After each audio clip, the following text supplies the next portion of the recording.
हम सब साधकों की तरफ से एक प्रश्न है कि कोई भी ब्रह्मचर्य नाश की क्रिया ना करने पर भी कुछ दिनों में ब्रह्मचर्य क्षीण हो जाता है, स्वप्न दोष हो जाता है जी। फिर हम बहुत चिंतित होते हैं, ये क्यों होता है? इससे बचने का उपाय क्या है?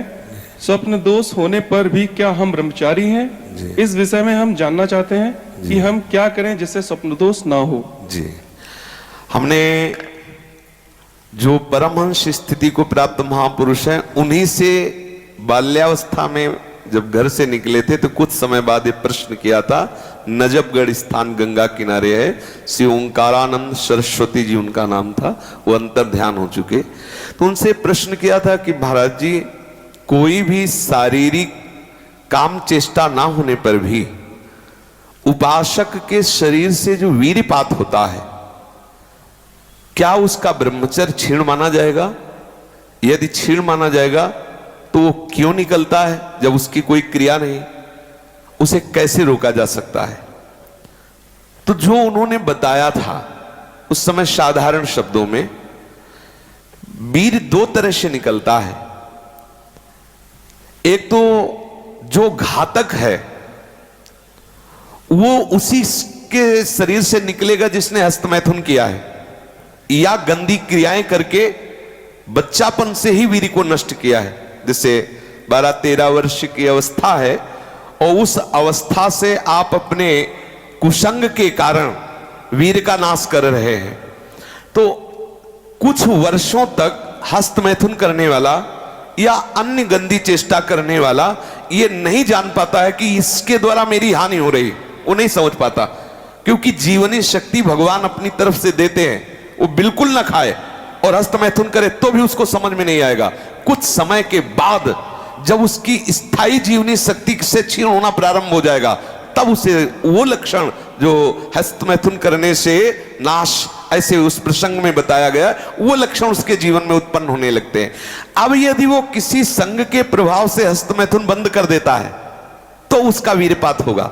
अगर वो 3 दिन में वीर्यपात करता रहा है तो 3 दिन में वीर्यपात होगा, पक्का होगा, क्योंकि उसका अभ्यास बन गया है।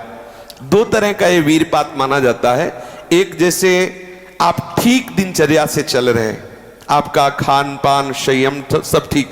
पहली बात तो ये है कि जिसने कभी हस्तमैथुन आदि के द्वारा वीर्यपात किया ही नहीं, उसका असली वीर कभी वीर्यपात होगा ही नहीं।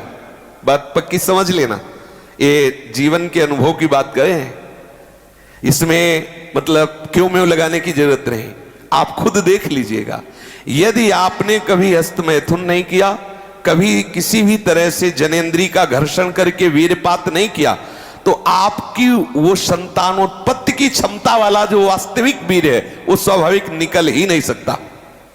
यदि आपने मार्ग दे दिया है फिर उसके निकलने का मार्ग हो गया है।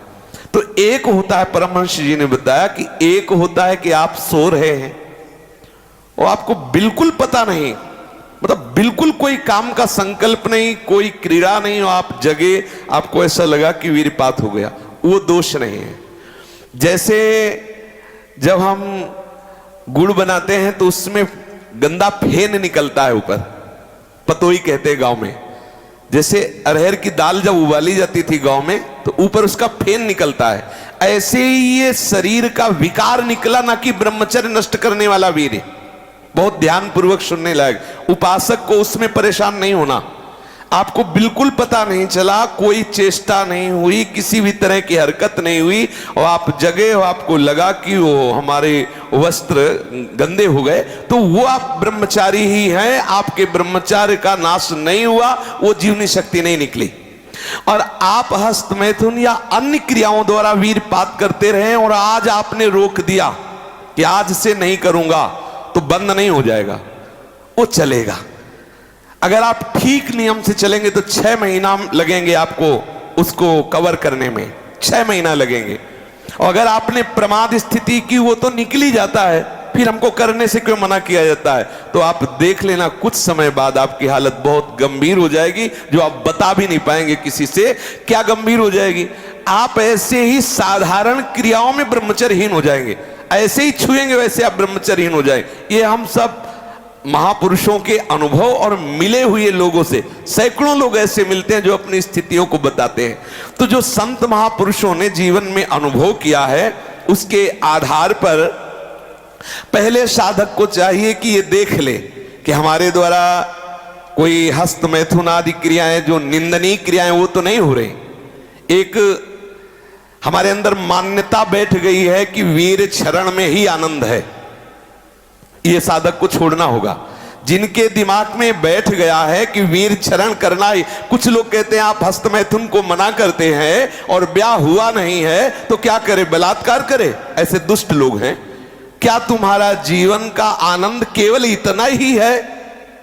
एक भागवतिक विधान है, जब आपका ब्याह हो तो संतानोत्पत्ति के लिए वो मार्ग, तब तक आप ब्रह्मचारी रहे। क्या इतने इंद्रियों के गुलाम हो गए? क्या इतने